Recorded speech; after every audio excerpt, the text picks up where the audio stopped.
Embi mayam nyanchir combo. Inja jora pio, inja jor pion di yawa. Inja jora pio ya, inja jor pion di yawa. Kuleke anayata, ken dulun dul baila nem. Kubula lenga kukul kamier. Kuke karbani, kia bere cher ke beriom. Kia ya cher kia kiom ya. Tung yaku tunggu incha bepol. Tung yaku tunggu incha bepalpen. Tung yaku tunggu incha bepol. Tung yaku tunggu incha bepalpen. Kia bere cher ke beriom. Kia ya cher kia kiom. Kia bere cher ke beriom. Kia ya cher kia kiom. Duna aliem namo chaen chadie lo dia baba. Duna aliem namam te chaen chadie lo dia baba.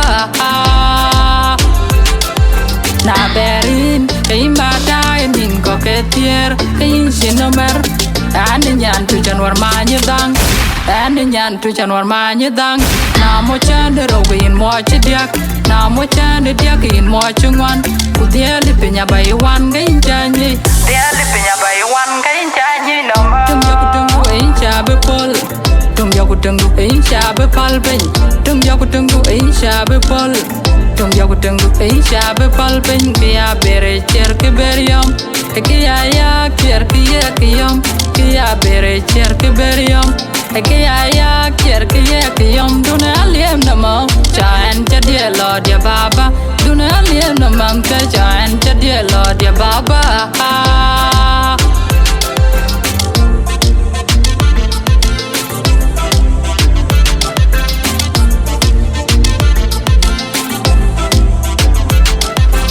Anjeri no maneke korir, jelia no maneke kolia mimo. Anjeri no maneke korir, jelia no maneke kolia mimo. Rirandom kwala idom, imbagola gim jesau. Rirandom kwala idom, imbapon man kajik podwak, uke korbani kia bere cher ke beriom, kia ya cher kia kiom. Tung yaku tunggu incha bepol. Tung yaku tunggu incha bepalpen. Tung yaku tunggu incha bepol. Tung yaku tunggu incha bepalpen. Kia bere cher ke beriom. Kia ya cher kia kiom. Kia bere cher ke beriom. Kia ya cher kia kiom. Duna aliem namo chaen chadie lo dia baba.